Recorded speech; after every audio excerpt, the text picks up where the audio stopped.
For 6 minutes, please. Thank you, Minister, for being here. Happy International Women's Day.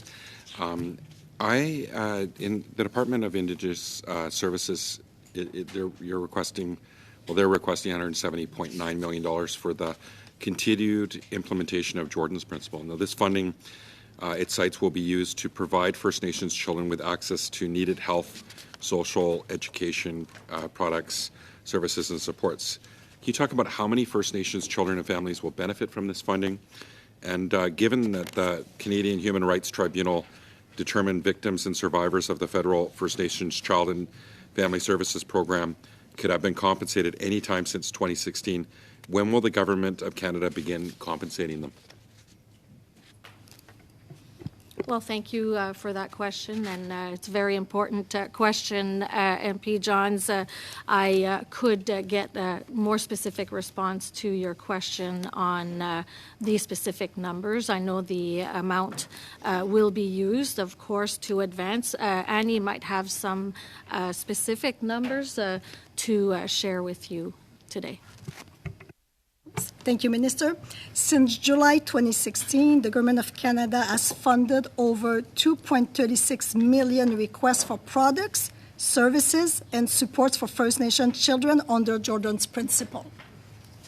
I guess, in terms of the compensation, I'm going to go to another question, actually. Given that the government is still fighting the Human Rights Tribunal's decision, it'd be interesting to see, what you're paying lawyers to fight the decision.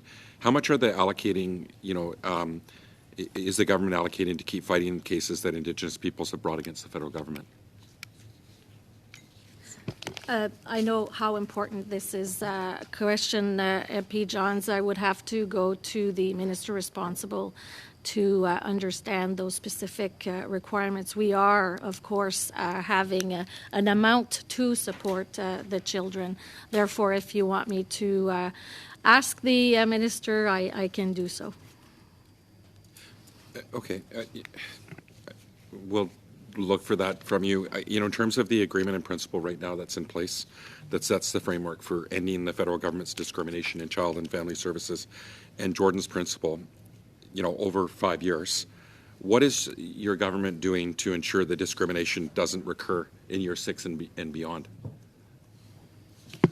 Again, as you know, we are working very hard and with every parliamentarian also to make sure that we don't have any more discrimination. We have a lot of work to do, of course, but specifically to your question, I would address it to the minister responsible to share the strategic plan that they're moving forward. And I think that we know that we are investing and we are bringing forward those. I hope I'm not going to get that in the next question, because you're the one who supplies money to these